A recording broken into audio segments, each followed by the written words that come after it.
दौरान अचानक से मेरे पैंट के जेब से धुआं निकलने लगा।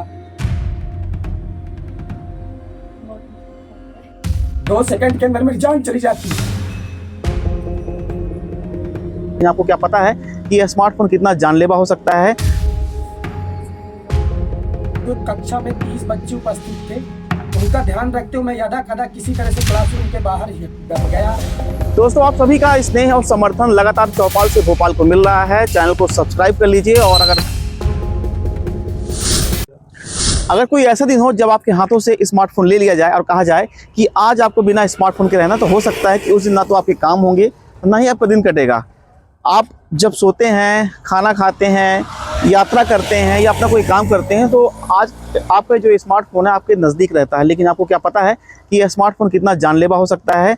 आज दरअसल मध्य प्रदेश के शहडोल जिले के जैसी नगर क्षेत्र का जो देवरा गांव का एक निवासी है आशीष गुप्ता, उसके जेब में आज ये मोबाइल फट गया। दरअसल आशीष जो गुप्ता हैं, एक हायर सेकेंडरी स्कूल जैसी नगर में एक शिक्षक हैं, और जब वो क्लास में जा रहे थे उसी वक्त उनकी जेब से अचानक धुआं निकलने लगा। वो समझ नहीं पाए कि धुआं कैसे निकल रहा है।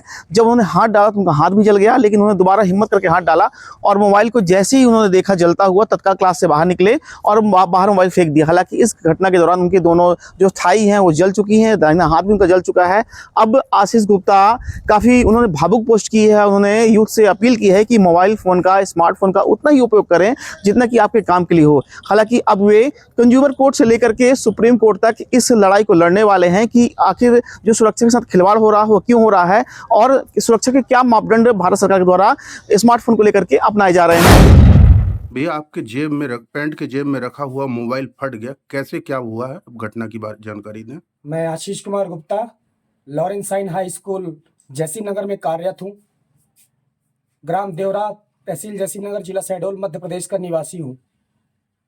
मैं स्कूल में पढ़ाने के दौरान जैसे ही 11:20 का पीरियड होता है, सेकेंड पीरियड के लिए, जैसे ही मैं कक्षा में पढ़ाने के लिए जा रहा था, क्लासरूम में पहुंचने के दौरान ही मैं अपने स्कूल संबंधी सामग्री, अपना बैग टांगा हुआ था और मेरे मोबाइल जो है मेरे जेब में था।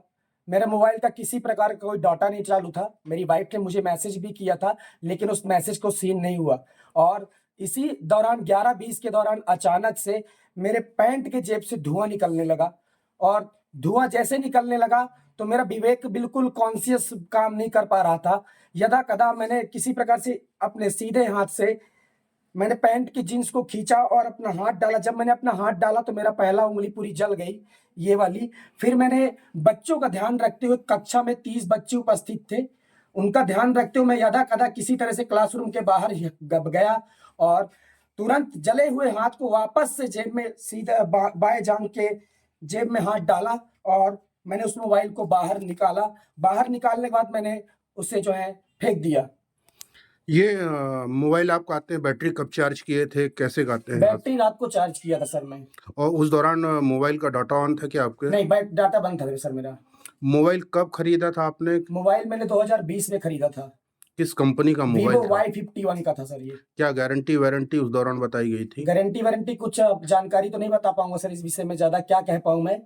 सिर्फ एक यूथ के लिए एक संदेश है कि देखिए, वीवो का मोबाइल है, हमारे जीवन को कितनी बड़ी क्षति और हानि पहुंचा सकता है। मेरी तो जान भी जा सकती थी, 2 सेकंड के अंदर मेरी जान चली जाती, लेकिन प्रभु की कृपा है कि मैं बच गया। मैं इस बात को पूरा कंज्यूमर कोर्ट से लेके मुझे जहां तक दौड़ना पड़ेगा, सुप्रीम कोर्ट, हाई कोर्ट तक, मैं इस आवाज को पहुंचाना चाहूंगा। आने वाला यूथ सतर्क रहे और इस जानकारी को देखे। मेरे इस हालत परिस्थिति को देख सकते हैं आप कि मेरे साथ कितना बड़ा ट्रेजेडी हुआ है। Within 2 second I can death there. क्या मोबाइल जिस दौरान आपको गर्म लगा और जलना चालू हुआ, क्या उसके पहले कुछ गरम एहसास हुआ कि नहीं हो पा सर, रहा था? अचानक से धुआं निकलने लगा, गर्म जलने का तो एहसास तुरंत होने लगा। मतलब अचानक से धुआं निकलने लगा, पूरा क्लासरूम के बाहर पूरा धुआं धुआं सा हो गया था। जैसे ही मैं क्लासरूम के बाहर आया, पूरा धुआं धुआं सा हो गया और मेरे विवेक कॉन्शियस काम नहीं कर रहा था। मैंने बच्चों को ध्यान रखते हुए मैंने यदा कदा अपना हाथ डाला, निकाला और उस मोबाइल को निकाल के मैंने फेंक दिया। पहली बार तो मेरी ये उंगली चली, फिर भी मैं दिमाग लगाया कि अगर मेरी एक ही हाथ जला तो क्यों ना मैं इसी हाथ को जलाऊं। वापस से मैंने मोबाइल जेब में डाला और निकाला। मेरा पूरा जींस का पूरा ब्लॉकेज पूरा फट गया है। मेरे पास पैंट उपलब्ध नहीं, मैं आपको फोटो दिखा सकता था।